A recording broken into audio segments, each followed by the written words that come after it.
Hello and welcome to A Bechdel Dysfunction, a podcast that dissects feminist films directed by men and discusses whether they are helpful or harmful.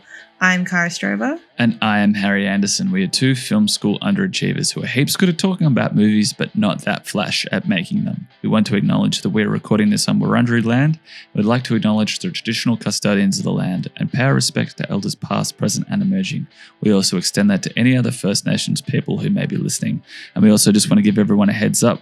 We're going to talk about some pretty prickly sexual assault and mental health stuff today. So just heads up for that. This week we are looking at the 1996 teen drama/horror cult classic The Craft, directed by Andrew Fleming and starring Robin Tunney, Fairuza Balk, Neve Campbell, and Rachel True as a coven of teen witches.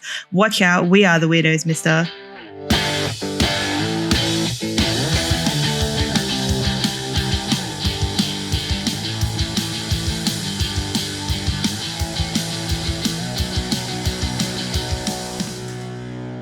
The Craft from 1996, directed by Andrew Fleming, written by Peter Filardi, Andrew Fleming, starring Robin Tunney, Fairuza Balk, Rachel True, and Neve Campbell. A newcomer to a Catholic prep school falls in with a trio of outcast teenage girls who practice witchcraft, and they all soon conjure up various spells and curses against those who anger them. What a phenomenal synopsis from IMDb. Cara, welcome to the pod. Thanks. Pleasure to have you back for the 15th episode in a row. 15th time in a row. I'm popular. You're our number one guest on the podcast. Booked and blessed. Almost like a host, some might say. The Craft. Was this your first time viewing? No, definitely not. Surprise, surprise. Is this a coming of age film for you like it is for so many others? Actually, not really. Because I only watched it sort of, I think, late teens. But it has the same, I know that if I had have seen it at a more formative age, it would have been like it. Were you still in high school when you saw it? Yeah, maybe like year 12. Mm-hmm. I got that's a good time to be seeing it. Yeah, but I just sort of know, I kind of, it's almost one that I feel like I wanted to watch when I was a kid. Like there's so much about the style and like the way they depict sort of magic and the rituals and all that I just love how it looks. So Yep. Yeah, I wouldn't necessarily call it formative because like my formative witch stuff is like, we'll probably get to it, but like Charmed and that kind of thing. But yeah, which, you know, it takes a lot from this movie. But yes, this really is like a feature-length Charmed episode in so many ways. Well, I mean, it is and it isn't, but yeah, like I wouldn't say it's like one of my favorite. I don't think I actually go back to it that often, but I do just, yeah, I love the aesthetic. I love like the tone. I love kind of all like the myth build, like the world building, all that kind of shit. It's like, it's right up my alley. Yeah. I feel like the soundtrack really lays the groundwork for Charmed, even to the point where it has a cover of How Soon Is Now. Well, the How Soon Is Now cover was written for this movie. Is it the same in both? Yeah, it is. It's Love Spit Love, and it was recorded for The Craft, and then eventually used as the opening theme song for Charmed a couple of years later. Yeah. Just going to sidetrack quickly. That is fucking insipid by the makers of Charmed to just be like, yep, we're just going to pinch that same song. I don't know. I guess. I don't know. It's neither here nor there. Don't talk about Constance M. Burge that way. All right. Them's fighting words, I understand. Continuing the trend of A Bechdel Dysfunction, this was the first time that I had watched this film, as it has been for many other films that we have reviewed. And it was an interesting experience. Oh, but it was. Yes, it was. Would you like to ask me how I found the film? Yeah, what did you think? I think, first of all, I should be positive, first of all, and talk about what I did like about it. And I think, first and foremost, I think I really appreciate the representation of this film for femme outsiders, especially adolescents. I think it's become pretty evident to me that in research there wasn't a hell of a lot of teen films targeted at outsider women or outsider girls of the teenage demographic, and this kind of helped to sort of lay the groundwork for that. Obviously, like you say, this is pre-Charmed, pre-Buffy. Other examples I'm drawing a blank on, but yeah, it's pretty evident to me that this is a foundation film for that sort of subgenre. And I really appreciate the use of witchcraft and magic as shorthand for feminist empowerment. I think that's probably what I enjoy about it the most. And then after that, I'm very much into the style of being a child from the 90s. Like, I love all the clothes, all the shit hairstyles that the guys have. I really love. I love all the weird covers. It opens with a Beatles cover, which I was like, okay, all right. And a very hectic strobe like cut to the title of the film. Like, I liked how it all started, and I liked where I thought it was going, but that's kind of about it. Okay. I found the viewing to be incredibly laborious, and I even stopped it halfway through. And we'll get into it a little bit more, but like, I stopped it halfway through, and I was watching it with my partner Molly, and I asked her, I was like, "Where is this movie going?" And she was like, "I don't know." And I was like, "I don't really know either." So we kind of had guesses as to where it was going to go. So before we at what point? Hold on. But at what point did you stop? Literally halfway through the movie. Like, okay, but I don't know when what was happening. It was probably just before the seance by the beach, I think. I think they were literally walking out. It's a beautiful shot. Yeah. And the blue day for night stuff, and they're carrying jars and shit. It was like when they're walking through the cave to get to the beach sort of thing, like that actual frame. I think that's when we stopped it, and we just started talking about where we thought it was going. So I guess more of what I'm getting at is, I think this film, although strong in premise and style, is incredibly weak in terms of character development and what the filmmakers are trying to say. What do you have to say about that in return? I would probably 100% agree. Yeah, cool. And I have sort of a bit more nostalgia for it, and it's obviously like, it's a movie that I watch and I'm like, this was made for me. I wasn't, I think I was I 2 when it came out, but it was made for me and the type of girl that I was and what I was interested in. So I'm very forgiving of its pitfalls. But on this recent viewing in particular, because I was, more closely analyzing it, it's lacking in a lot, especially in terms of the story. And I agree with the character development. There's a lot of sort of strong motivations, I think, at the start that aren't really fully realized. And I think a lot of the characters, unfortunately, kind of just get pushed aside, like Bonnie and Rochelle in particular. I was pretty disappointed with how they kind of turn out.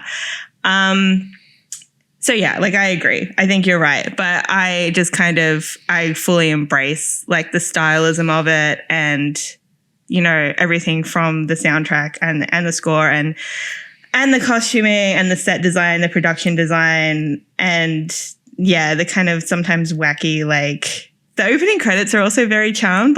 You can. Oh yeah. There's a lot of flashy sky clouds. And just sort of random symbology and all that kind of shit. So, and as a charmed lover, it's it's charmed, but in the cinema. So yeah, I think you're 100% right. But it's also that a movie that I go, this is for me, and for that reason, I don't care about what's wrong with it. Mm-hmm. Cool.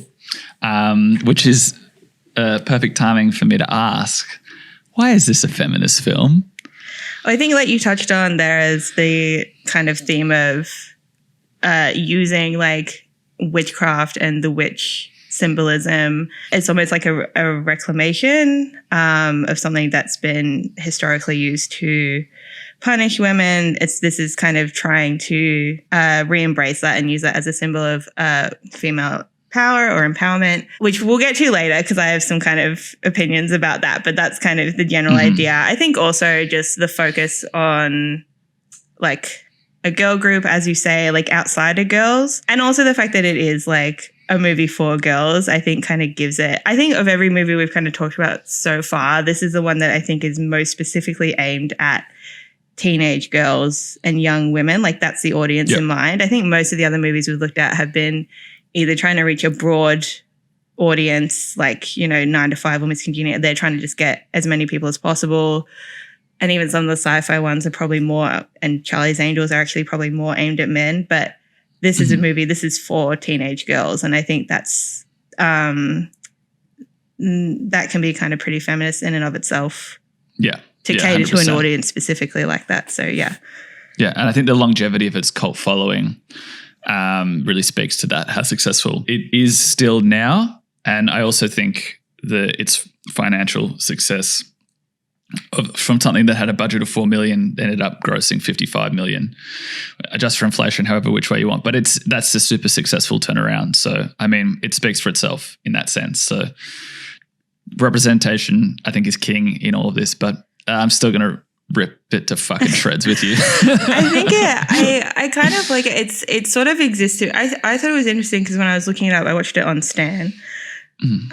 Same. And it came up as under the horror genre, which I thought was kind of interesting because to me, I know it has that scene, the sequence at the end, and it's about witchcraft. And the sequence at the end, I thought it was going to be totally hokey, but they're like, so just for anyone who's listening, like they're kind of doing this attack on Sarah, and there's like this infestation in the house of like insects and spiders and snakes, and the stuff with the snakes is actually pretty cool. Like it looks like they did a lot of work there with like real animals and stuff, but overall the effects are mostly pretty hokey. So like the horror stuff doesn't really work, but when you look at it as like a teen drama in line with something like Heathers, or like around the similar time would be like Jawbreaker, I think it fits in much better with those as a teen drama than it does with other horror films about witches. Yeah, 100%. Do you want to, let's just do a quick bash through of the plot before we start talking about the people who made this. Sure. New arrival Sarah is moved from San Francisco to Los Angeles and starts at a Catholic school. And she's like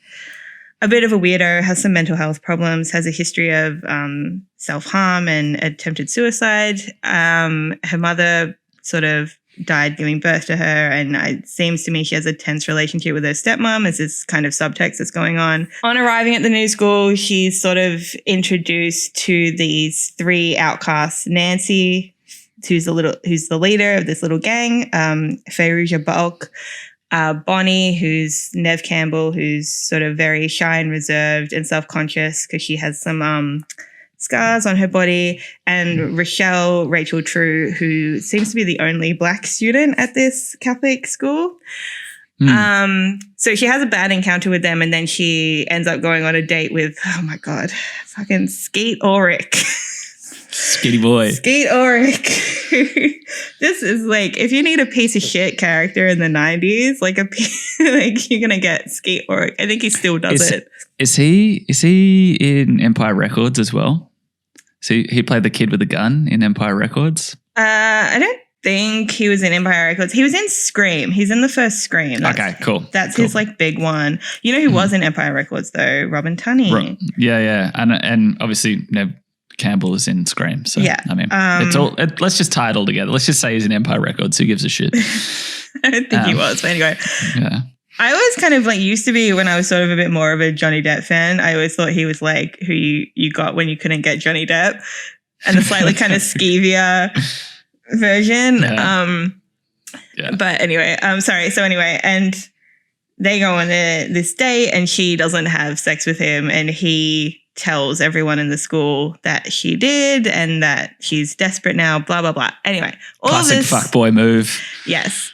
Which the only sort of people who kind of give her any support after this incident are these outcast girls. And she kind of ends up with them, and turns out that they are practicing witches. I won't say Wiccan because I don't think they say Wiccan in the movie. They refer themselves, or they perform the craft, so they're witches. Yeah, they're right? doing a little bit of bloody magic together. They're getting out in the woods doing the magic. And now that their coven has 4 people, they're sort of able to get a bit more real with their coven. It's coven, not coven. Coven sounds like oven. Shout out to American movie fans. That is so niche. Like, I don't give a fuck that I just derailed you. I'm so glad I made that reference. Carry on. All right, cool. So Corvin, man. Now that they've got 4 in their coven, they're able to get a bit more real with their magic, and they're actually casting like real spells and sort of immediately go into this kind of petty vengeance. They cast a love spell on Skeet Ulrich. I kind of dispute that a little bit. That's kind of the most one. The other one is that Rochelle is being racially abused by fucking Ben Stiller's wife. Marsha Brady from the 90s movie. So the only kind of incident we really see is this one incident where I think her name is Laura Lizzie, which is it is indeed Laura Lizzie. Kind of funny name. She's racist. She kind of harasses her during like diving club or whatever, and then makes some extremely derogatory comments about like racially intended derogatory comments about Rochelle's hair. And they kind of do this like jinx on her where if she kind of continues bad behavior towards Rochelle, there'll be consequences, and her hair starts falling out. Bonnie... She's got quite horrible scars, like quite intense scarring on her back. And from her main accident. Her spell is wanting to basically remove her scars. It's interesting wording that the wording she keeps using while casting the spell is make me beautiful on the outside as I am inside, something along those lines. Mm-hmm. And then it's like once she loses her scars, her personality kind of takes a nosedive. Fairuza Balk's whole thing is she wants the power of Manon, who is like the source of all universal power, and she just kind of wants his spell. And also she wants to not be, living in poverty with an abusive stepfather. So he dies and has a hefty life insurance policy. Anyway, so yeah, all these kind of shenanigans. As people kind of, their use of the spells end up more and more harmful to people around them, Sarah wants to kind of step back, wants to like take stock, reverse some of the things they've done, whereas the others are kind of just pushing full forward. And once that happens, also Chris dies at one point because Skeet Ulrich tries to rape Robin Tunney because she cast a love spell on him. Sort of a problematic thing going on there as well. And then Skeety gets defeated. He's out. He gets tossed out a window. At this, so anyway, the other 3 girls sort of turn on Sarah when she starts to push back and attempts to bind Nancy's powers, leading to a confrontation where they all sort of, I think Bonnie and Rochelle are just kind of trying to scare her. Like, I would probably believe that, whereas Nancy's trying to get her to kill herself. At which point, Sarah, using her sort of innate natural witchy goodness and the power of Manon, overpowers Nancy and binds her powers and binds the other powers of the other 2 girls. And then Nancy ends up in a mental institution. The end. Classic. But an ending we all saw coming right from the get-go. Cool. So thank you for doing that, Cara. Shall we talk a little bit about the people who made this? Oh, you can. Absolutely. So this was directed by our good friend Andrew Fleming. Have you seen any of Andrew Fleming's films before? No. I couldn't. Would you like me to read them out to you? Yeah, go ahead. Okay. So his first feature film was from 1988. It's called Bad Dreams. It's a horror film. His second feature, which we discussed before recording, was an autobiographical film called Threesome, which is about his living experience during university. Rom-com situation. The Craft is his third feature film. His fourth feature film, Dick, from 1999. I think I have seen Dick. Nice. I think. Or it's on TV or something. A rom-com where 2 girls accidentally become Richard Nixon's unofficial counselors. Crazy concept.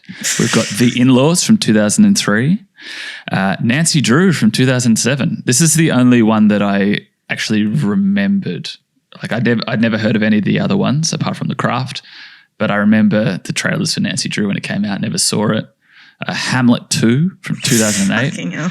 The sequel to Hamlet. I don't think it is a sequel to Hamlet. I think that's just some sort of in-joke. I didn't really look into it. A film called Barefoot from 2014. A film with Steve Coogan and Paul Rudd from 2018 called Ideal Home. which is again another autobiographical film about him and his partner, because Andrew Fleming is gay, and I think that's a reflection on him raising a son with his partner. So pretty broad but narrow filmography, and he's also a big TV director. So I'd not seen a hell of a lot of his work, obviously, but it seems to be a bit of an anti-auteur. Yeah, a bit of an anti-auteur, but with a couple of, I would say, I'd have to kind of interpret like Threesome and Ideal Home as something of passion projects if they're kind of based. I think he wrote them as well. Yeah. Well, he wrote quite a lot of his movies. Yeah, and he has a screenplay credit for this film as well. I think he is a good fit for it, obviously being a bit of an outsider himself and having a bit of a passion for the occult, but not nearly as much as a passion for the occult as the story concept writer Peter Filardi, who has the story credit, also wrote Flatliners, the Joel Schumacher film. Have you seen Flatliners? No. It's pretty sick. Scientists who die to get a high, pretty much. It's kind of fucking awesome to get into the afterlife. It's a great concept. It's very camp, but it's a cool movie. Anyway, Peter, our good friend Peter, obviously wrote The Craft as well. Another film called Ricky Six, which is another occult-based film from the year 2000, a true satanic panic story that stars Pete Campbell from Mad Men. And the whole movie is on YouTube for free if you want to go and watch that. Salem's Lot miniseries, another occult one, wrote The Craft Legacy, which is the sequel to this. Very poorly received, 4.5 out of 10 on IMDb. He's also the creator of Chapel Wait, 2021 TV series with Adrian Brody, which is fairly successful. And he also wrote and directed a short film called Hazardous in 2022, which is 9.1 out of 10 on IMDb, which is fairly successful, I imagine. And I hope he's doing well out there. Peter's our guy in terms of championing, I guess, the female empowerment element of this film. And I get the feeling that Andrew Fleming is kind of just along for the ride and related to the outsider element of it all. It's hard to bag these guys out too much. I don't know. I feel like they just didn't stick the landing on this one for me. And I think the main thing that I keep coming back to is this reoccurrence in all these articles and all the makings of where they're just like, oh yeah, witchcraft is the shorthand for female empowerment. It's weird that the main characters in this film are also judged upon using witchcraft. You know, like it's their downfall. So it's like when the makers say that witchcraft is an age-old metaphor for talking about female empowerment, why are these characters punished for judging for having too much of it? Surely a creative focus about the film. They wouldn't want to tell their audience that. It's like, hey, get powerful, but don't get too powerful, all right? Because you're going to get judged for it. Yeah. Like, that's what I felt when I walked away from it. It's like, well, what the fuck are they trying to say? It's just like, if you get too powerful in your own boots, all your friends are going to fucking hate you and you're all going to turn on your friends. Like, for me, it would have been more powerful if I think this Manon character, which I found very bizarre that, you know, you don't ever meet this person. They don't exist, but it's their god who they kind of pray to in a way, is a man. I felt that quite comfortable throughout, that it's like, well done. Sorry, just like, that's my big thing. Yeah, it's like this weird patriarchy. And I actually thought in the beginning, when you see Snake Man, who bursts into their house, who dies, 10 minutes later, I thought he was a bit of a Chekhov's gun. And I thought, oh, he's going to be some sort of physical embodiment of Manon, and he's going to come back later on and they're all going to team up despite their differences and end this bloke, and realize that the message in all of this is like, there's strength in being an outsider and individual, and you don't actually need to fall back on any ritualistic patriarchy, even if it's disguised as like false empowerment. But that didn't happen, and it's just like this diluted message. I think that is a little bit too much of a sophisticated sort of idea for them to really pick up on in this movie. But yeah, I actually agree. I think, like the thing is, you can't. I mean, you can, and this is the thing that media does all the time, is they kind of use the witch as like the shorthand, whatever theme they're going for. Usually lately it's female empowerment. But because there's so much history behind it and there's so much real life context it's like actually really complicated to do that, but people just act as if it's straightforward and kind of slap it on like magic equals power, so we'll just do that, when there's actually a lot of things about that don't work and don't make sense and don't correlate. So you have to give it a bit more thought, and I don't think that most media that talks about witches really bother to do that. Yeah, I have a bit of contempt for the writers because actually I'm very fond. You don't want to bag them out. It went from, I don't want to bag these guys out too much. I have a lot of contempt for them. I'd actually for the characters. Like, yeah, it's like because they're just kids, right? They're just kids figuring shit out, and kids turn on each other because they're insecure. And I think all their actions make a lot of sense. Like they have a lot of power. It's probably too much power for them. But I feel the ending. I think that's part of like the teen drama bit of it all as well, where it's like, yeah, this is kids making mistakes, but there's no real learning. Yeah, and my issue is because of that, the writers have kind of dogged these characters because main character Sarah ends up in exactly the same spot as she did at the start of the film. Like she's alone, she's an outsider, and she's estranged. And like, but now she has the power of Manon. So. Yeah, fantastic. Yeah. But is that a fair assessment? Like it's. Yeah, 100%. And I think also, I was thinking about sort of Bonnie and Rochelle. I actually really hate their ending as well, because they just, like, Rochelle's the least developed, I think. So, like, the ending with Bonnie and Rochelle, like, they haven't learned anything from the whole experience. And they're only coming back to Sarah as, like, to see if she still has powers, because they want to sort of try and, like, that's what they're invested in now, is just having power through magic. And then kind of mocking Sarah that she probably also doesn't have powers. I think it's just such a waste of what could have happened in the development of that relationship and those characters. Because I think you could, a fair assessment, like, you know, they don't have to stay friends at the end. Like after that experience, you know, that would be totally justified for the relationship to be too damaged. But for them to just sort of progress to worse people than to have an opportunity of learning and like reflect on, you know, like for Bonnie in particular, is like to just become worse once she like gains a bit of self-confidence, like, you know, to be less interested in your appearance. But yeah, I just think it's a total waste. Yeah. And that's where I'm really leaning on the whole, like, well, don't have too much empowerment, girls. Like, be careful what you wish for. You know, it's not all it's cracked up to be. Like that's really when it turns. They're just like, well, you've got everything good. Now we're going to take it away from you. And I think it's also like when you think about all of their situations, they kind of are in this particularly, you know, they're marginalized in the school as outcasts. Bonnie is, you know, suffering from a physical, you know, deformity that she finds socially debilitating.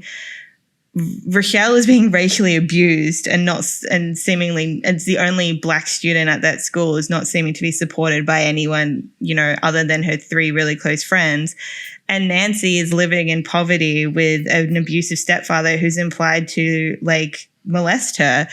So it's not like their retaliatory actions are totally unjustifiable. But then the minute they get it, you know, and, you know, you can argue they take it too far or whatever, but like you say, they pick their kids with a power they've never experienced. They also don't seem to have a lot of control over it. Like it just kind of happens. Yeah, it's a real shame that it's just immediately like they just go mad with power. They don't have any opportunity to walk it back and grow and actually develop their friendship. That's another thing I was finding as I was watching it this time is it had always kind of existed in my head of this movie about female friendship, but it's actually not that developed. I think there's some of it is there in the first half, but once they get their kind of powers, the friendship thing just kind of falls apart and they're all just kind of there as the minions of Nancy. And I think that's a bit disappointing. Like, it would have been really nice to see a bit more about their bond. Like, why are these girls drawn to each other and why are they friends? Is it just because they're outcasts and now they like magic, or is there kind of more to it? I think there's a little bit in the first half, and there is actually like these little moments of empathy, like when Nancy comforts Sarah because she went through the same thing with Chris. And there's also this scene It really got to me, like when they're, I think I had a sleepover and Nancy's doing this kind of like casting on Bonnie's back, and Bonnie's there like begging like for her scars to go away basically. And this look on Nancy's face, I really like Farrugia Balk's performance in this. Like she's huge. It's really empathetic and it's really sincere. So I believe that there's a friendship there. It's just these really fleeting moments because it's not really there in the script. No, not at all. And I think I've got a couple of quotes here that I think will push quite well into us discussing whether this is aged well or not, which are both from Rachel True, who plays Rochelle. And they're quotes from 20 Years Apart. So one of them is from the same article by Christian Yong-Soo Kim, and the other is from the Making of documentary. So I'll read the first one out from that complex article, which is about the lack of Rochelle's character development, because like we see like quite deep into the personal lives of the three other girls, but in the words of Rachel True, Nancy is dealing with poverty and abusive home, Bonnie has burns, Sarah has a suicidal past, and me, I'm just black. I'm just the black best friend. It's still that trope to a certain extent, even in the craft. And this other quote from the Making of, which is, did you happen to notice that the more powers we got, the shorter our skirts got? And that's the truth. And I'm just like, oh man, it's a great encapsulation of people. And we've talked about this a lot in a lot of episodes that we've done. People who thought, oh yeah, this is a good idea to make a film to represent everyone, but they still just miss the points in these little blind spots.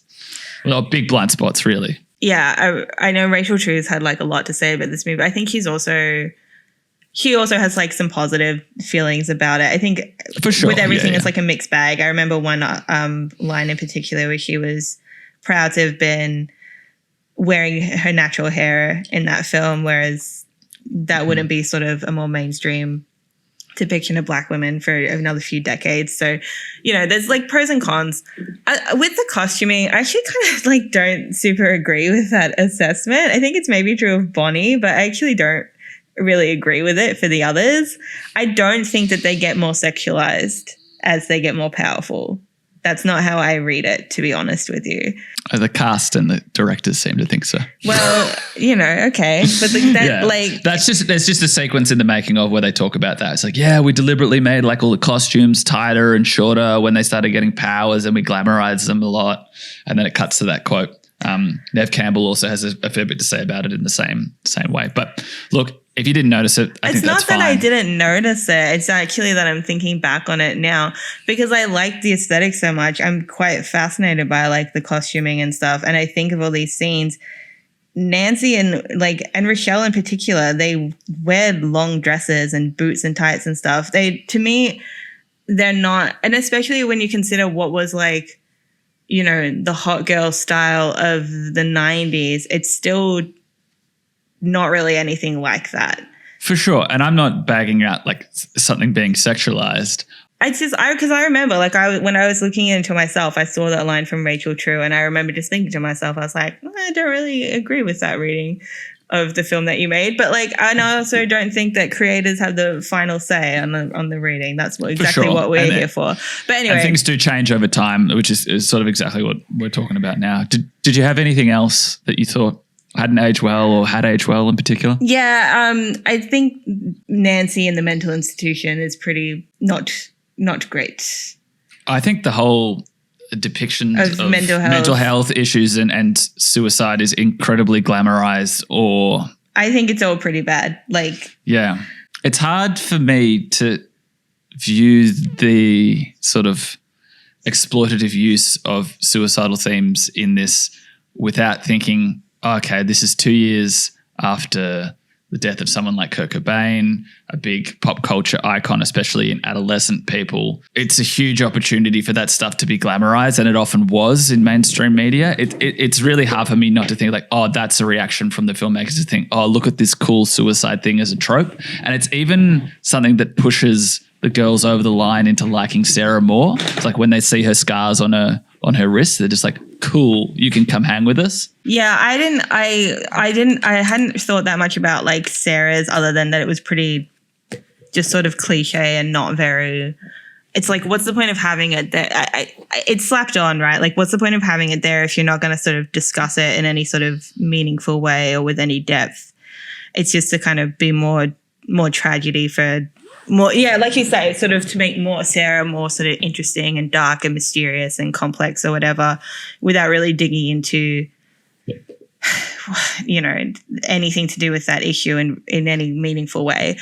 Yeah, especially to use it as the antagonist's attempt to defeat the hero, and I'm using air quotation marks, like to make her try and kill herself in the climax of the film. Like, that's so incredibly heavy. Like, imagine that being a move in a climactic scene in a teen drama now. Like, you wouldn't have that. Yeah, I do think it's a relic of a different time. And, you know, I mentioned Heathers before, and also, actually, no, I think it also Jawbreaker, that not in the same vein. Well, actually, in the same vein, yeah. There are those films have the outcast committing murders and then staging them as suicides in, you know, teen dark comedies. Like, Subject was not treated in the way or with the, you know, due respect that it is treated now. Mm-hmm. And that's something we can all reflect on. But I do just think, like, it's pretty of its time, is all I'll kind of say on it. I wouldn't single it out as particularly bad, to be honest, when you think about some of the other stuff that was going on. There's something about the fact that, you know, when you think about it historically, what the witch meant and, like, what that term was used for is the punishment of a lot of women who would have had mental illness. And so now you've got this movie that's supposed to be using witchcraft as, you know, a symbol of empowerment, but also the one who wanted it the most to be a witch ends up in the film a hysterical, crazy woman who ends up in this horrible representation of a psychiatric facility. So that's a sensational shout. Well done.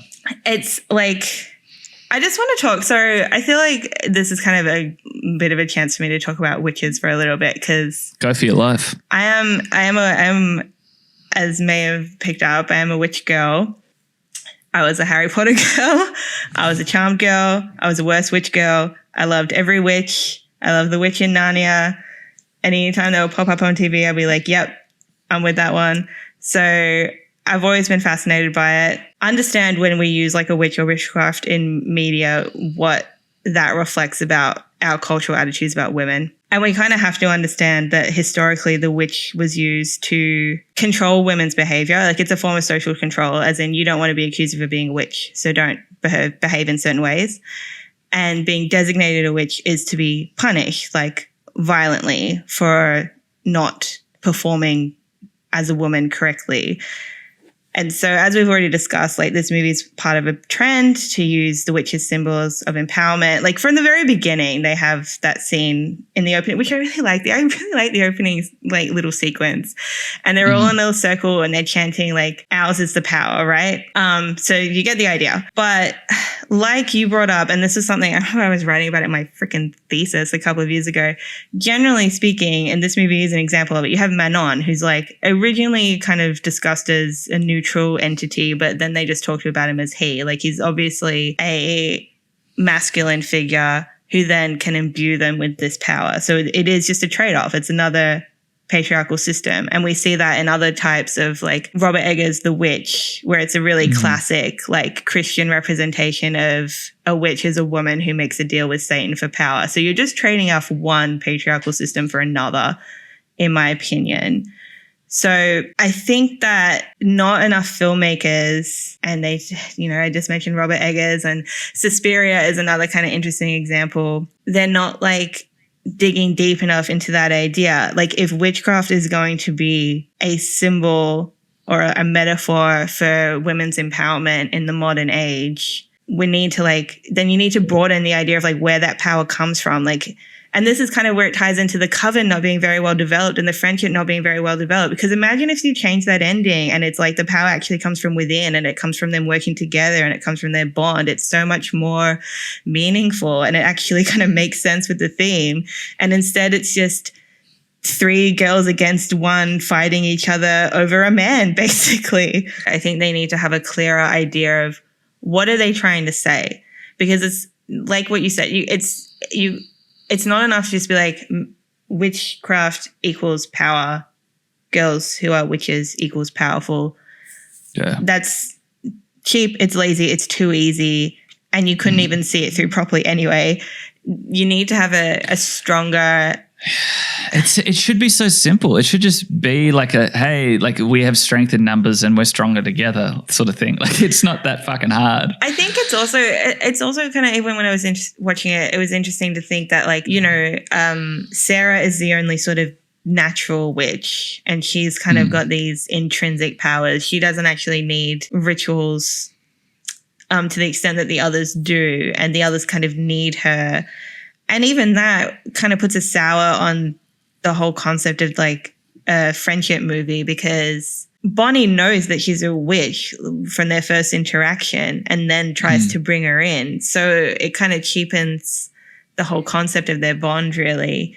I just think there's little things you could change like that. If you just made it the three outsider girls trying to welcome somebody in, and then you develop the magic together. Level playing field. Like a simple change like that. And help her like realize her powers. Even a simple change like that just strengthens the theme so much. Yeah. I also thought that, interested to get your thoughts on this, but I felt like it was a real missed opportunity to not bring in the fact that it's in a Catholic school as well. Like I thought a crisis of faith from the lead character as she sort of finds her way into, or beginning with a crisis of faith, finding magic and then realizing that she can be herself without any sort of organization would have been a really strong character arc. But just having that duality there, just to have some sort of internal conflict would have been really awesome. Yeah, it's interesting because I hadn't really thought about it that much, but you're right. It is just another sort of waste of the setting. Like you've put it in a Catholic school for no reason. You know what I mean? And Catholic schools are not that common. They're not as common in the US as they are here, for example. So it's a pretty deliberate choice to use a Catholic school in Los Angeles, of all places, to be your setting and then not really do anything with it. That kind of feels to me like maybe it was something they were going to expand on in another draft and then just didn't get to. Do you know what I mean? Yeah, absolutely.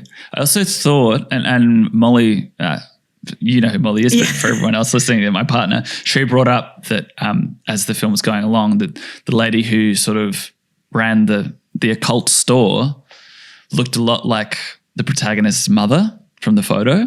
And she sort of said about, I don't know, like a third of the way into the film, I was like, I wonder if she's going to end up being her mum or like a spirit version of her mum as like a guidance sort of thing. I thought, even as hokey as that may very well could have been on screen, I think that would have been strong because the mother stuff gets set up and is left as well, I think. I think it's more that they... Oh, no, I don't disagree. I don't know. I didn't notice like particular similarity, but I know what you mean. I think it's just that there's no... That's another thing that's kind of lacking is any sort of mentorship from like older women.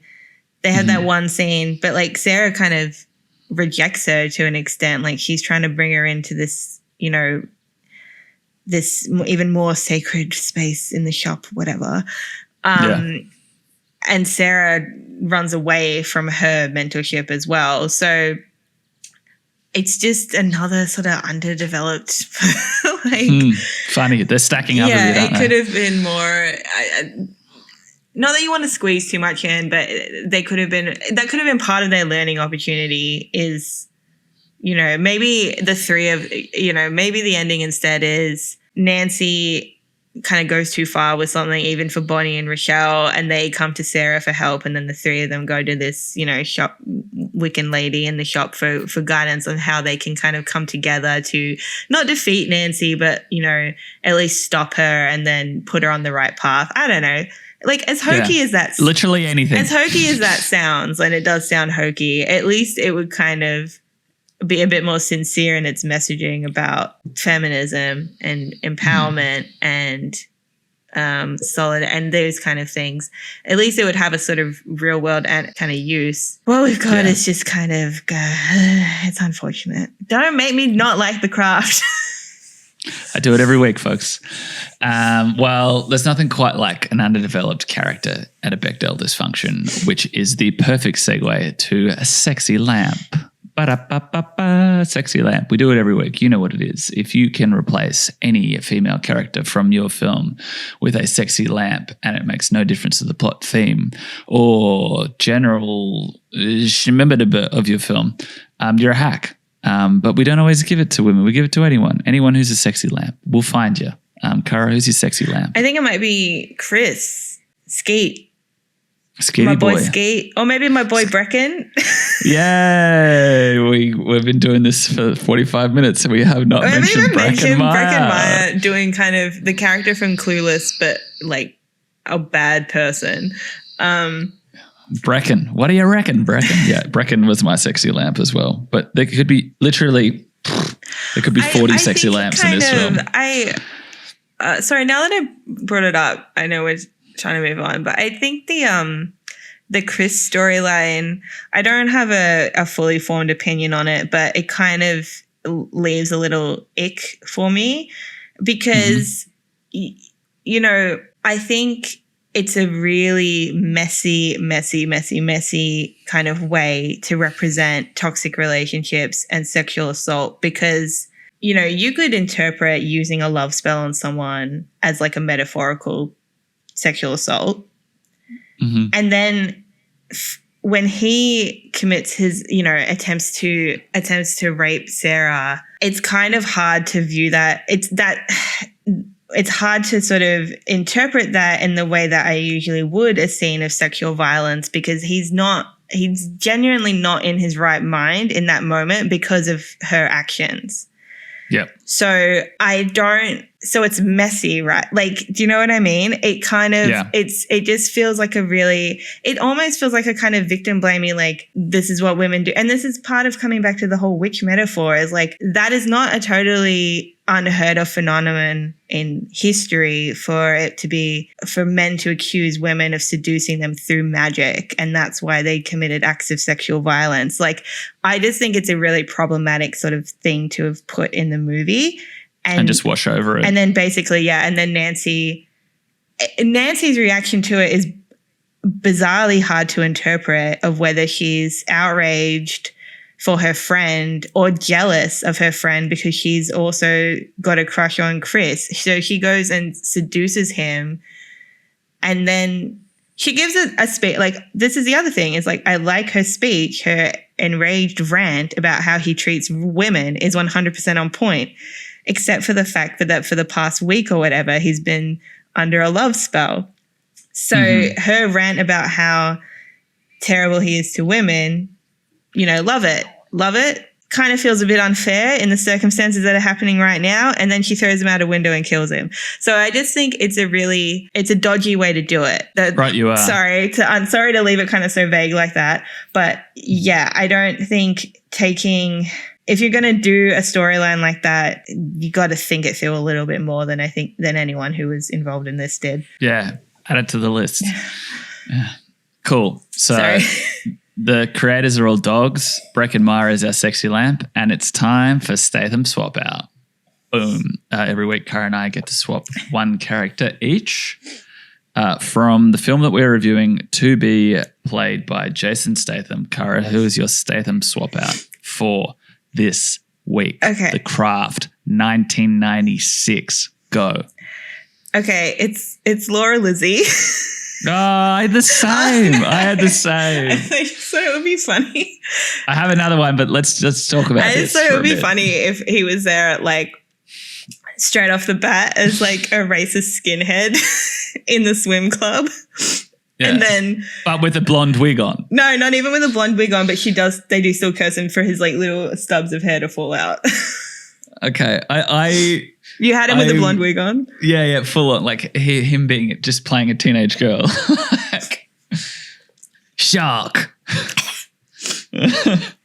He loves sharks. He does love sharks, so it would be perfect. Big sharks. Yeah. Mega sharks.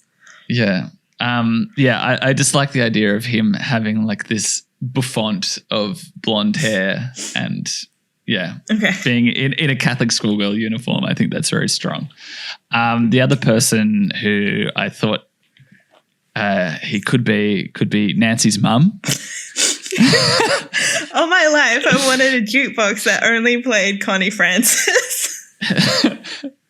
Yeah, that's strong. The power's out. You couldn't pay the bill. Why couldn't you pay one fucking bill? like she gets home to her two abusive dads. One of them is Jason Statham in like a diner getup. Yeah, that's good. I like that too. Yeah.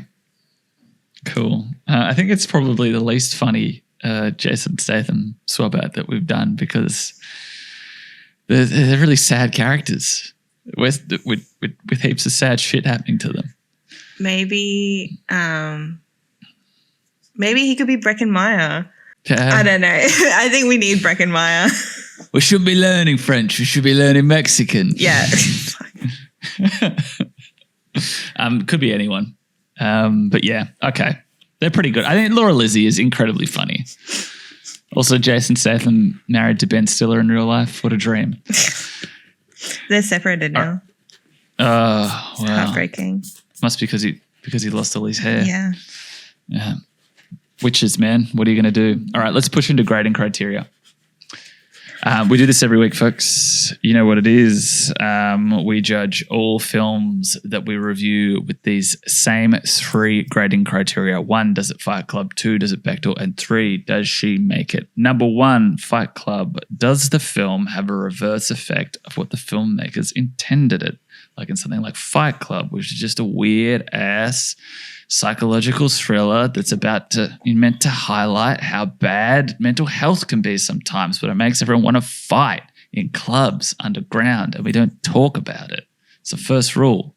Cara, does this film Fight Club? I don't really think that it does because Me neither. I think the intended audience is sort of too specific. Mm-hmm. I think there, like as we've talked about, there's things to pick apart of the message they were trying to send, but I think the general idea of like women's empowerment is probably what the teen girls who are watching it are getting. I don't think anybody else who's watching it would breaking care into satanic panic sort of thing. Yeah, I don't think. I mean, well, there's probably a small sect of. There probably is a small sect of that, but like that's just whacked up. You can't account for that shit. That's people who are burning Harry Potter books in the 90s. Like. That doesn't matter. Yeah, they're too niche for Fight Club. Yeah. Yeah, I don't think there's any like girls watching it being like, this is why I should stay in the Catholic Church, for example. Mm-hmm. No, if anything, you'd imagine it would be liberating them. You'd hope so. Does it Bechdel? The Bechdel test, as per the Feminist Film Guide that we read out every week. I think I might have missed it the other week. Anyway. Well, we were just talking shit the other week, so I wouldn't be surprised.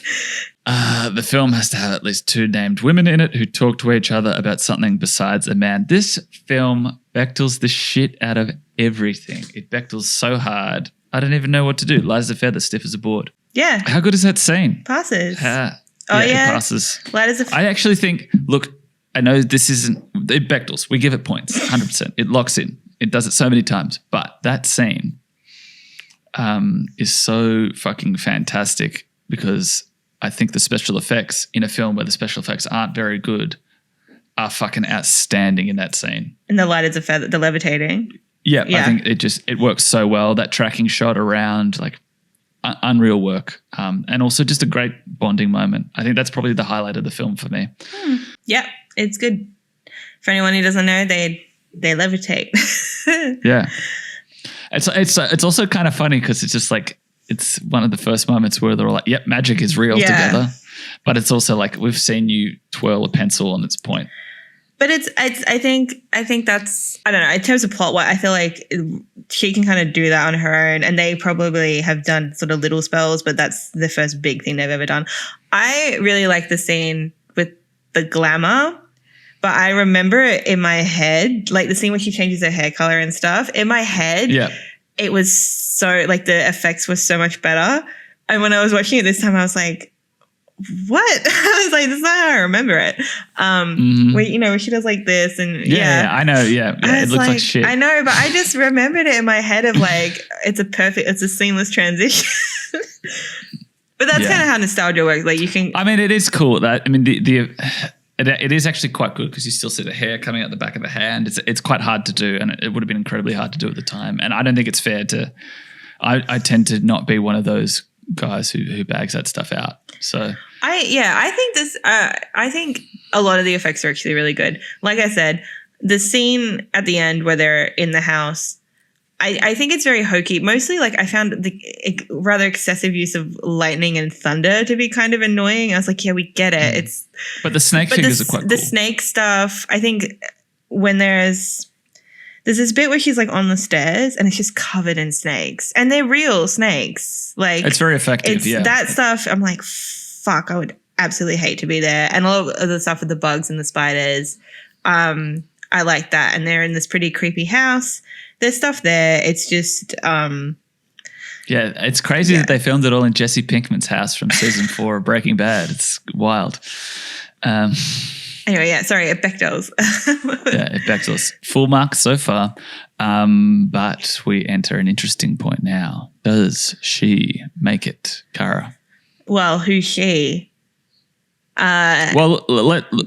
Let's very happily break it apart. So if we were just going to give points on the protagonist, Sarah, making it, what would you say? I would say I guess she does. It's a no from me. You think it's a no? Yeah, because for the same thing that I sort of brought up earlier, she's in exactly the same spot where she was before. And I think because of, as we've sort of dissected it, the weight of magic being shifted around within, the world of the film and what we value it as, it may as well not have happened. Like, yeah, she knows that she's magic, but she probably already did. Like, and she doesn't have any friends. She's on her own. She's out there. She has someone who already has like a lot of mental issues. Like, she's in a much worse position than she was when she started. Possibly with more trauma as well. Yeah, that's true. I don't know. I feel like the film is priming us to accept that she has come out of the whole thing stronger. And I guess there is also the implication that she now has the power of Manon.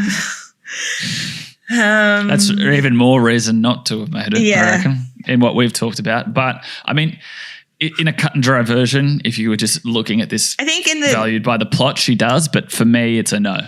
Okay. Well, I think Nancy is definitely a no, and I think Bonnie and Rochelle are also no. So on the weight of it, I'll say they don't make it. Mm-hmm. So it's 3 out of 4 a no, and Sarah's a kind of your mileage may vary. 4.5 out of 6. How's that sound? Sure. Cool. So I guess that's a pass mark. Big question, Cara. Every single week I ask you this. Is this film helpful or harmful? Okay, I am going to say that I think it is helpful. I think despite everything that we've said, and there's probably more to dissect, I think that, when did this come out? 96. A movie coming out in 96 that's really aimed at teen girls, sort of socially outcast teen girls.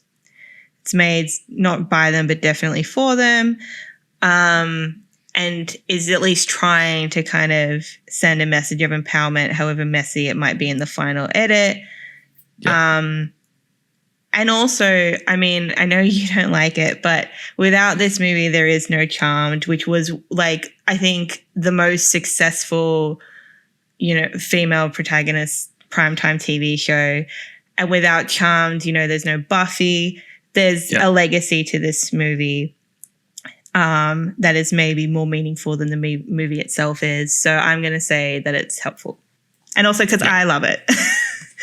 No, I completely agree. And it, like I said in the outset, I think that's a lot of that is in the continued cult following of it. Like there's people who still love this film, and it's the representation is key. I think that's the main thing that we sort of hit at the start of this, and I would have to agree. Like I said, like it's it was a laborious viewing experience for me, but it's also not targeted at me. It's not to empower me. Like, I don't need more representation on screen. Like, I've had that privilege my entire. You've got Skeet Ulrich. You've got Breckin. Yeah, there's guys you want to model yourself on for sure. But you know what I mean. I know like, what you mean. Do nothing but respect this film for what it is, and would love nothing more than for people just to watch it and enjoy it and feel the same rush that you have felt. So fucking go get it. I mean, in terms of its cult legacy as well, I mean, people loved it enough for them to want to do a reimagining, sequel, whatever, reboot it a couple of years ago. And then people loved the original enough to hate that remake. So, which is in itself a beautiful rite of passage. Yeah, it's an important step in the cult film trajectory. A thing I do sometimes when I kind of want to see how sort of people are thinking about a movie now is I looked it up on tumblr.org.net.com.gov. Yeah. And yeah, like people still make content about this movie. People still like create art with this movie. They still use it for inspirations of their own spiritual practice. And they also do kind of what we do. Like they go on and they criticize parts of the plot, parts of the themes, whatever. So it's still kind of there in this subcultural osmosis. It's still quite relevant in some circles. So, you know, like it hasn't lost its appeal or its legacy is ongoing. So I would call it's a win for the girlies. Well done. This has been another installment of A Bechdel Dysfunction, a podcast that dissects feminist films directed by men and discusses whether they're helpful or harmful. Thank you so much for listening and join us again next time.